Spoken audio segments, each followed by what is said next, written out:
Thanks everybody for coming. My name is Chris Teal. I'm the director of an organization called the Institute for Creative Music, and we're here to present a program bringing professional musicians and student musicians that we're always excited to work with during the year, just playing around the greater Denton area, as well as with our Denton Jazz Workshops, which are educational organization for youth and adults that's starting back up in a couple weeks here, but summer sessions, and so it's like we've been seeing each other all year. It's kind of great. So this is kind of a semi-informal session. So the idea here is that if you have any questions about what's going on, we want to hear from you and be able to be a resource on how do jazz musicians and just musicians in general learn songs, do things that are jazzy, like improvise and play with style, or like interact and stuff like that. So we have some talking points and things like that. If there are kids here as well, we're going to do some things like that.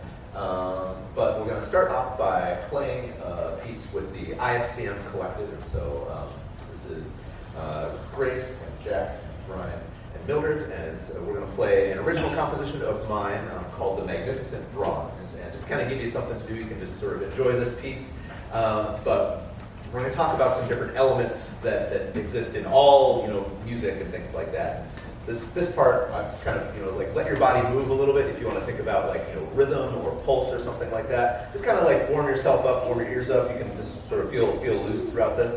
But also maybe take a second to kind of identify which instruments you're hearing, because we're all going to be playing at the same time for parts of it, but we're also going to have sections where we feature each of us individually. So kind of let your ears zoom around this instrumental music and just kind of get a sense of where you are in this piece. So this is The Magnificent Bronze. Right?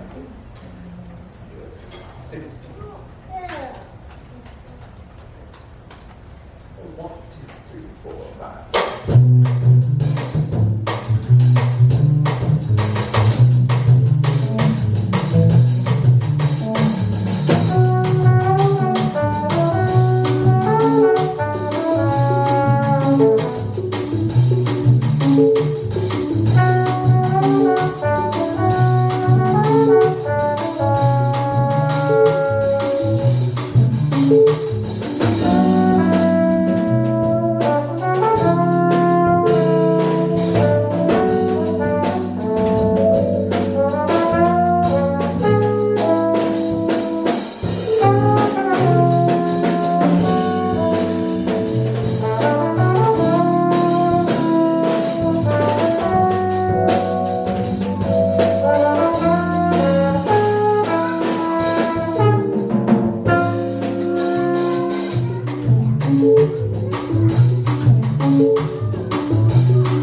listen, and how many of you were able to kind of hear some of the things get passed around? So there were, visually we can kind of see, when someone is playing and making sound and things like that. I don't know, just kind of like check in on everybody's experience. How many of you have ever like listened to instrumental music or instrumental jazz on a regular basis before? Anybody?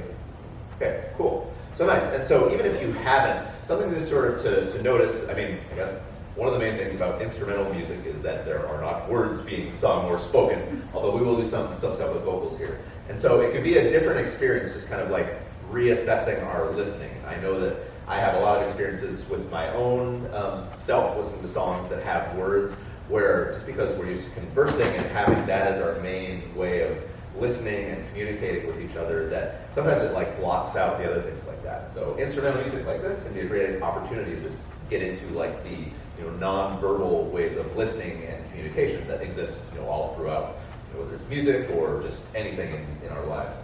And so something that is a really big and important part of jazz and instrumental music, or music that especially has a tradition of improvisation, is the ability to listen to each other and kind of have a musical conversation. And so as we all know that, if we've been in a conversation with someone where one person is doing all of the talking and there's no like space or room. Anybody ever been in a situation like that? Like in an elevator or something like that? And it's like, okay. You're just kind of, trying to wait for something else to happen, but sometimes people, they just have a lot to say, and that's fine, and that's great. And that can be a valid way of communicating. But it can get a little bit arduous, and we can get a little bit tired of that. So we like to build in instances in jazz and in our arrangements, the way that we plan on playing, that say, okay, we're going to feature, it started off with an improvisation where Brian was playing on the keyboard, and it was just Mildred and I, backing him up, and then we went and we popped it over. Okay, we're going to add in Jack, and Jack's going to improvise over this sort of agreed upon form of this song, and we're all going to listen to each other and build on that. And then we went back and we played the melody, and Grace came in, and then we had a different section that Grace improvised over. So we're just kind of utilizing stuff, in music we talk about form, things that repeat, or maybe happen in new ways. They want to know what's going on. It's something that we can just sort of listen to each other and go with what's happening, or have a pre-planned, outline of what's going to happen like that. That song that we just played, like I said before, was an original composition of mine. Unfortunately, it's not yet what is known as like a jazz standard, where you just go to like Cleveland and be like, okay, we're going to play Magnificent Bronze, and be like, I have no idea what you're talking about. There are lots of jazz songs that are like that, and one of, just traditionally jazz comes from, African American music and black music, and just like, a vast diaspora, but especially music that comes from the blues and other sort of traditional styles like that. And so the blues is a song form. It's could be a set of chord changes. It's a way of listening and repeating ideas. And so we're going to play a jazz type blues for you. And I'm going to have you listen for something a little bit differently this time. So we're going to have the same group of musicians play. We have Grace on the alto saxophone. Just to kind of get this in our ears. Grace, could you play a little bit of your instrument just on its own? Yeah. All right. Okay,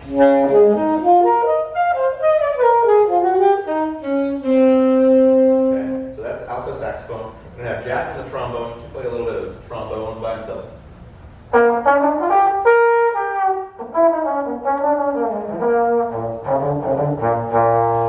Alright, so make a note. That's trombone. Brian, could you play a little bit of keyboard or whatever piano set you got on there?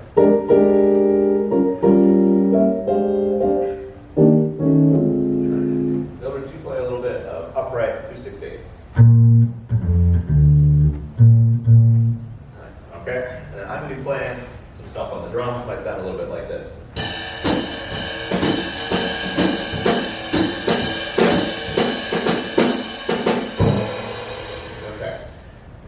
So these individual voices come together upon agreed upon. We're going to play this blues form that has a lot of repetition in it. And so as you're listening through this, I want you to kind of let your listening cruise around to all these different individual instruments here. Okay, does it sound like some of them are playing the same thing? Or does it sound like we're doing complementary ideas? Does it ever sound like we're doing something that is totally different from each other? This type of style, we're going to actually kind of try to avoid that. We're going to be playing together and listening in a different way. But this is a, what are we going to do? We're going to do tenor madness. So this is a jazz blues melody that's written over a blues form that's been around for probably hundreds of years. So this is something that's going to happen here. As you're listening along, I want you to see if you can identify where there's repetition. The horns are going to be playing this melody. But then we might also start playing some ideas in our improvisation that could get maybe passed around or something like that. So this is sort of like a primer of listening things before we kind of we're going to hold you accountable. There's going to be a test, okay? So be ready. Listen for detail. But this is tenor madness, and we're going to hear the blues, and maybe listen for whatever repetition you can, or maybe some passing around of ideas in our solos. So let's play the heads twice, and then each take maybe 2 choruses. Does that sound good? Just anybody volunteer? Well, I love the clockwise rotation, but anyone want to volunteer to go first, so it's not just me choosing everything. Grace? All right. We'll go. All right. Do you want to horn players? Do you guys want to count us in? Yeah. Cool.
questions, anything you noticed? It's okay if not to. Kind of let things percolate a little. Okay. So that song, and actually I'll pose this question to you. Has anybody ever heard that melody before? Okay, cool. So we have some familiarity. So just so everyone can participate, raise your hand if you have not heard that song before. A lot of us, right? So music and just being able to make a conversation is built a lot around knowing what's familiar and what's unfamiliar. Okay, so sometimes it's really good to just kind of like really bring things back to like something that maybe all of us know. Maybe it's sort of like a younger type of song set or something like that. And so these type of foundations, it's not necessarily that the songs that I'm about to play and kind of check in with this are like kids' tunes. They're just like great songs that have building blocks that help us play the blues or help us, write songs like The Magnificent Brahms, soon to be a standard worldwide, I'm sure, because of this recognizability. So what we're going to do here, I'm going to pop back over to the keyboard and kick Brian out for a second. We're gonna have our Denton Jazz Workshop students join us on this as well. All right. So let's just kind of hop on up here. This is Cy on the marimba. Let's give it up for Cy. So we can kind of build our palette a little bit more. Cy, could you play a little bit of the marimba just so we can kind of hear what that sounds like on its own? Cool. All right. So that's what the marimba sounds like. We have Andrew on the trombone. Something on the trombone again, so we can hear what you sound like on there.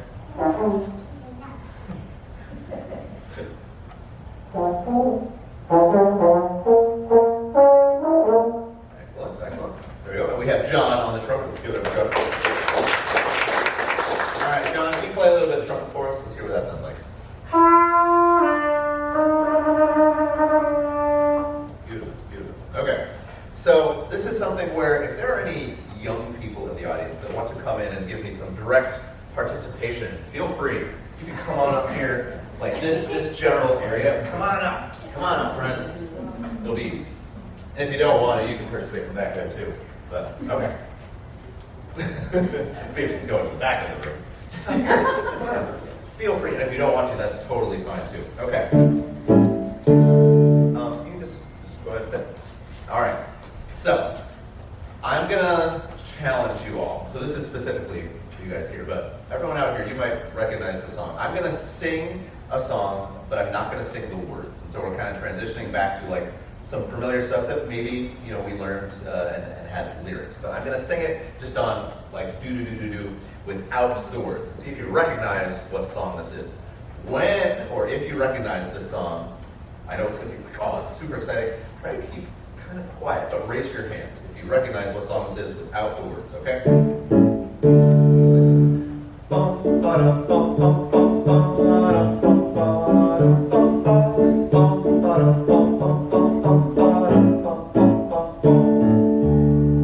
Okay, let's check in. Anybody out there recognize that song without the words? Okay, if you know what that song is, sing along with me. It goes like this. Mary had a little lamb, little lamb, little lamb. Mary had a little lamb whose fleece was white as snow.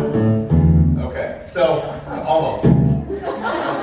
Yeah, but we recognize like that's not the way that it usually ends. It doesn't go whose fleece was white as snow. No. But let's check this out. So if we go, Mary had a little lamb whose fleece was white as snow. Is that the way that it usually ends? Yes. Okay. So if that's yes, does it go like this? So Mary had a little lamb whose fleece was white as. Does it usually end that way? No. Okay. So if we go like that, you're gonna say no. Whose fleece was white as. Yes, it ends that way. Whose fleece was white as. No. Fleece was white as. Yes. Okay. So this is the game. If I end it the regular way, I want you to see if you can sing. That's yes. And if you want, this is just, you don't need to know what this means, but you make your hand like this. Yes. Let's try that. You go. Say it. Yes, yes, yes. Yes. Yes. What about this? Yes. Exactly. So it goes somewhere else. So we have yes. And then the other thing we're going to call no. And if you want, you can make your hand like this. All right. You go yes, no. fleece was white as, what would we say there? No. Whose fleece was white as? Yes. Okay, you get the game, you get the game. So we could go through this and we could say, no, yes, yes, yes, yes, no, yes. So that's what we call the harmony to this song. It's the yes and the no's. It doesn't usually end on no, but that's in there. It ends on yes. Okay, we're building a little bit of vocabulary. See if you recognize this song. I'm going to, again, sing it with the melody, but not the lyrics. All right?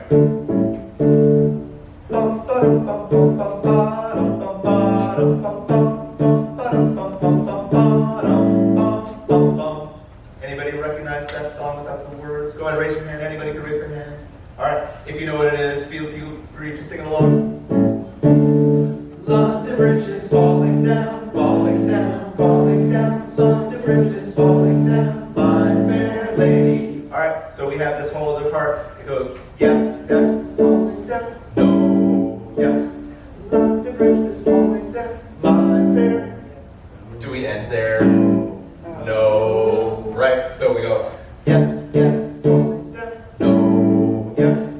Yes, yes, yes. No, yes. Okay. So that's the yes and the no to that song. Okay.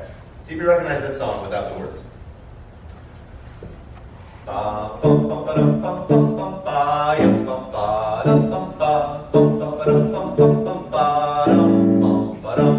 Anybody recognize that song? If you recognize it, sing along. Ready? The wheels on the bus go round and round, round and round, round and round. The wheels on the bus go round and round, all through the town. We still have yes, yes, yes. No, yes. Sing it. Yes, yes, yes. No, yes. Let's do that one more time. See if you do the hand signs. It's yes and no, and you can move your body. It'll get it ingrained even better. Let's sing the yes, no's to this. Ready? The yes, yes, yes. No, yes, yes, yes, yes. No, yes. Okay. So, I'm going to play the yeses and the no's and see if you can tell me what song I'm playing.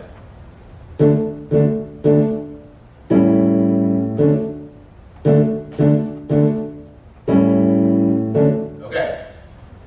What song is that? All of them. It's all of them, right? So it's, Mary had a little lamb, little lamb, little lamb. London Bridge is falling down, falling down, falling down. The wheels on the bus go round and round, all through the town. It's all the same yes, yes, yes, no, yes. We could also do, little bunny foo-foo, walking through the forest. It's that, there's one more. Go tell Aunt Rhody, go tell her right away. Go tell Aunt Rhody, the old gray goose is dead. It's the same sort of thing. Did anybody ever recognize that before? That it's all like the same backing, what we call a harmony to these songs. And so there's a lot of things that maybe we didn't put together. It's like we know, what is that? That's like 5 or 6 songs, but it's the same thing like that. And so that's cool. That's all great and all. That would be like the regular way of doing the songs. Anybody ever get the urge to do something that's like not the regular way? Okay. So what about if we do something like this? Tell me what you think about this. So I'm gonna go.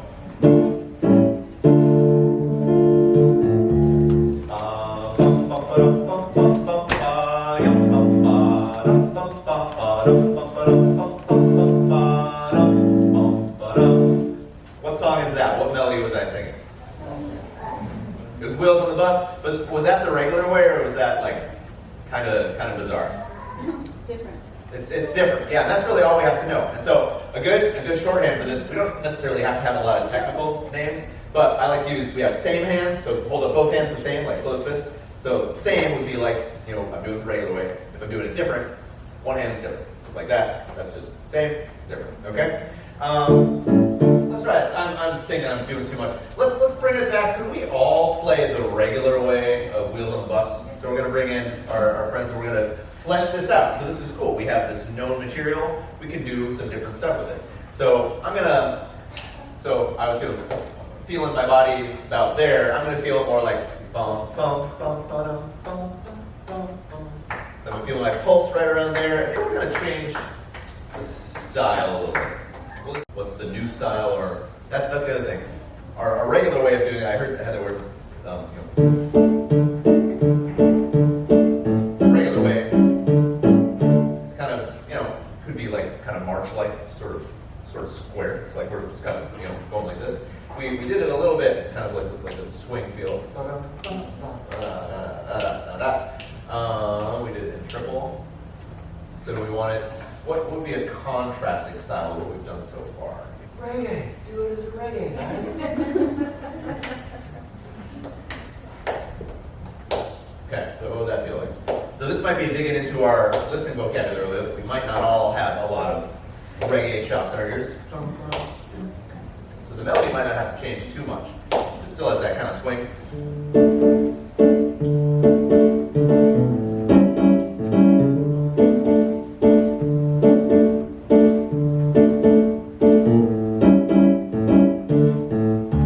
Let's see. Maybe it's just the rhythm section that changes. They all hop on the drums. Let's try it. All right. 1, 1, 2, 1, 2.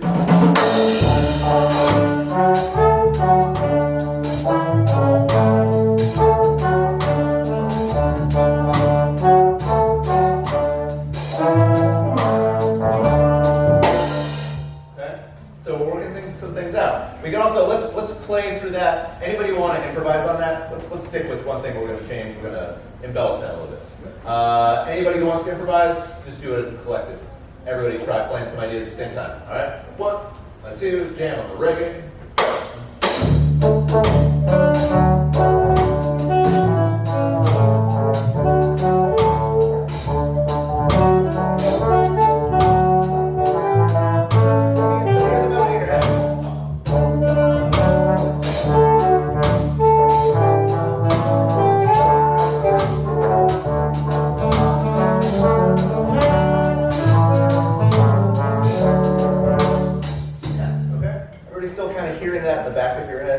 When we start to listen to more and more music that has improvisation, we're not just going off, entirely out into outer space, although we'll do that in a second just for contrast. It's oftentimes like playing over, we call it like the form of a song. So it repeats, it's that yes and no and other harmony that fill in there too. But it's all stuff where we're listening to each other, kind of agreeing on certain pathways that we're following on through there like that. So one of the ways that we kind of developed that from an early age is just by listening a lot, listening to really good music, and a lot of times that just is from like as parents or as caregivers, like what type of music that you guys like. Kids are gonna suck that stuff up and they're gonna have questions about it and they're gonna want to sing and they're gonna want to play. We also, through the Institute for Creative Music, do some kids classes and lessons where we get into that, and that's super fun as well. And if you're interested in learning more about the creative music kids, we have some flyers back there. Grace, right? But that's really like a great foundation for starting to understand what music is and like know, okay, I know this song and I know this song, but I don't know this song yet. This has some elements that I don't know yet. So we just like build our repertoire of known vocabulary through listening and moving and doing so much of this stuff, because if we can do that and just like put it in our bodies, putting it on an instrument, like that's really kind of like the next step. Sometimes if we try to force a song that we don't actually like know in our bodies and in our audiation onto like a new technical thing like that, that's like, okay, I gotta wiggle my fingers in a little way like this, or I gotta move my lips, and we haven't absorbed the way that song feels in a big motion, it can be pretty difficult. I don't know if anybody, I certainly remember trying different instruments at certain stages and being like, I have no idea how to play a B flat or play a scale or something like that. But building things like that up where it's something that I already know, like a common song like that, it's been a lot easier. I've been honking away on the alto saxophone at home. My family will tell you it's not always a pretty sound, but trying some things out, and it's great. It's trying to figure out stuff that you know in your body and with your listening and things like that. All right. So we're going to play. Go back to something that is that blues sort of format and incorporate our DJW students in some of this listening game here. So the blues uses a lot of repetition. I don't know, actually, can we go back Jack and Grace, did you guys play the melody to Tenor Madness that you're hearing there? Yes. I want you guys just to listen and kind of identify that this is a song that has a pretty big chunk of repetition. So we're going to listen for things that are the same. So maybe just kind of keep this sparse. Mildred, you just want to like walk with them. So we'll just have melody and like the supporting bass line. Go.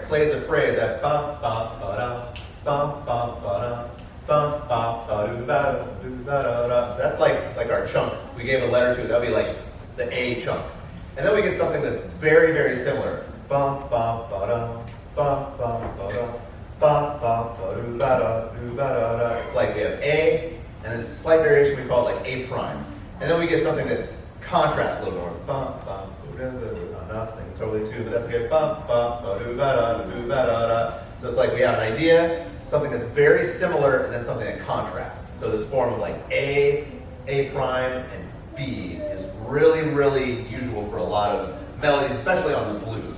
And so there's a great Bessie Smith tune called Backwater Blues. So yeah, I don't think it's so it goes like when it rains, or we do I hate to see the evening sun go down. That's like our A phrase. Hate to see the evening sun go down. It's slightly different. 'Cause my baby, he done left this town. So it's like we have a lyrical phrase, slight variation, and then something different. So this A-A-B is really, really usual. So this song that we're going to play now is going to be an instrumental version of that type of phrasing. So we're going to have a phrase, something that kind of does it in a slightly different way, and then something that contrasts. So this is a New Orleans jazz standard called Second Line. And the way that we're going to play this is we're going to hear the melody 2 times. You're going to hear some repetition of that phrase. And then everybody is going to get to take their own solo, like running over and improvising over that form for one time through that phrase. And we did a sound check of this. We decided that I'm going to go first. I'm going to have a drum solo first because that's what I want to do. And we're taking turns. But with that, I'm going to try to play an idea in my solo that everybody else can kind of pick up on and steal. And so we're going to try to listen for something that's going to start with an idea. Maybe it's going to be a little melody, a little rhythmic phrase. But then it's going to pass over, and John is going to try to insert it into his solo and then like decorate it a little bit. And then Andrew's going to kind of take that, do his Andrew thing, and then Grace is going to move all around. We're going to see if by the time we get done with this, we can still identify like what was that original phrase. Okay, so it's kind of like a game of telephone, all right? Let's take it right now. Here we go. 1, 2, 1, 2, 3.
idea get passed around, or I mean, and sometimes you can sort of like notice and hear the gears turning as we're kind of like working with that and trying to manipulate it in different ways. I mean, that's one of the things that's just great about jazz and common forms like the blues is we kind of have this nice cushion that we can ride upon that we're super familiar with and just play around with it and play a million different courses and stuff like that. That's great. Grace, would you like to talk a little bit about the jazz workshops? Sure. So the t-shirt that I'm advertising is for our Denton Jazz Workshop, which is for both youth and adults. We offer small group jazz combos. We've had a large group in the past couple of years, but we offer small group combos where we get to work on jazz standards. And we have a pretty typical progression of tunes where we start with similar foundational songs just to kind of get students listening and improvising on songs that they've heard for a long time. And then we kind of graduate to some tunes that have a little bit more content, both in melody and then improvisation-wise.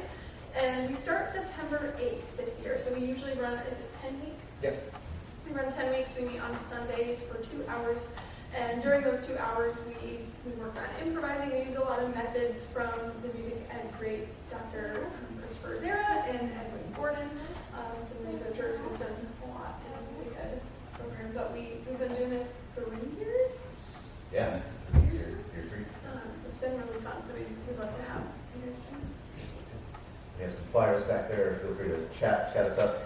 For, I don't know, ages 11 and up, so we actually have an adult combo that's also going to be starting up at the same time. So it's, if you've ever kind of been away from an instrument or want to get more into improvisation, we have a group of like-minded adults that we can try all kinds of stuff together. But then also like we all just play together, like all ages. There's a lot of benefit for that as well. Yeah, I forgot to mention we do usually have a performance or two scattered throughout that 10-week session. It's not necessarily the final end product of the class. What we usually do is just focus on what each individual in the group kind of wants to work on, and usually that's improvisation and composition. And every once in a while we play at the Denton Jazz Festival, so you guys can see us play throughout the community. All right, so we have our jazz repertoire that Grace is talking about. We're playing a lot of things that represent traditions of the blues, songs that are from musicals like the American Songbook and things like that, original tunes and things like that's a really important part of the jazz repertoire. Another great thing that we like to do just to dig into some different stuff and listen in different ways is to play what we call more an experimental context. And so instead of having like a 12-bar form, or even like we're playing in this key or in this style, we have there's a big tradition of experimental and avant-garde music that uses different rules, or sometimes says we're just going to play completely open and just listen and see what happens and have a different type of constraint. And so what we're going to do right now is we're going to play this game that, the IfCM has been doing for a long time. I think I stole it from the Undead Jazz Festival, probably about 15 years ago. But what we're going to do here is called spontaneous duos. And so did we decide, Andrew, when you're going to start? Andrew wants to start. Yeah, we decided. So Andrew's going to play for, our constraint on this is time. And so we're going to have 30 seconds where one person is going to play completely extemporaneously. They might have some melodies in their head. They might just, play different sounds. They might leave a lot of space. But Andrew's going to play for 30 seconds on his own. And then Grace is going to join, and they're going to listen to each other and play for 30 seconds together. And it's going to kind of be like a round robin. It's going to get passed around different pairings as we go all the way through. I'm going to kind of step out and just observe. And we're going to end, because we're going to have Mildred and John will be the last duo, but then John gets to play 30 seconds by himself. So it kind of ends like that. Okay? So, I don't know, can you guys see, or do we want to... I forgot to bring my good timer. All right, so, ready, Andrew? Mildred will give you a high sign.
So what did you guys notice as that was any like observations from playing that way or what you heard other people do? I like the different iterations of the duo latched on to different musical elements. Like sometimes the harmony was matching up, sometimes it was more like little melodic fragments that were passed around, or little rhythmic fragments. It was kind of different from duo to duo, which makes it more interesting. Musical instinct to like play one idea is kind of hard when you don't have other musicians being accountable for you. Right. It's nice to kind of try that in duos and then also in groups. Yeah. Did you find yourself feeling like you were like leading or supporting in different ways, or like did that even cross your mind? It's like a, how would you describe it, Brian? I mean, I think one thing I heard from everyone is they did something somewhat unique to their instrument. Jack did some of the sliding, another used the bow. Like I turned on some of the effects on the piano. And so everyone was trying to play off of each other, but also maybe do something new, maybe unique to their instrument. Yeah. From an audience perspective, like anything that you noticed that was that a different experience than like listening to the jazz tunes, or what was that?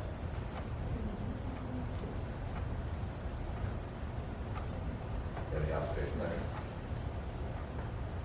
There's lots of spontaneous. Yeah, I mean, it's also cool because in a setting like that too, like when there's just extra sound in the room, it's I feel like it's just all part of the vibe. It's kind of like the John Cage 4 minutes and 33 seconds thing of like it's the everything. It's not just one or five people producing the sound. Yeah, it's a super fun, just way to play. It's all part of this jazz ethos. I think we're going to do one more song, more in the jazz tradition, to close things out here. And this is one that you may recognize, and so feel free. Again, we're going to play this song instrumentally first, so without the words. And you might recognize it, but then we're going to sing it. So all the horn players, we're going to sing it. So feel free to sing along. This is a great jazz standard. I'm not going to say the name because we're going to challenge ourselves. But when you get in there, try to sing along with us. All right, so here we go. Brian's going to lead us in.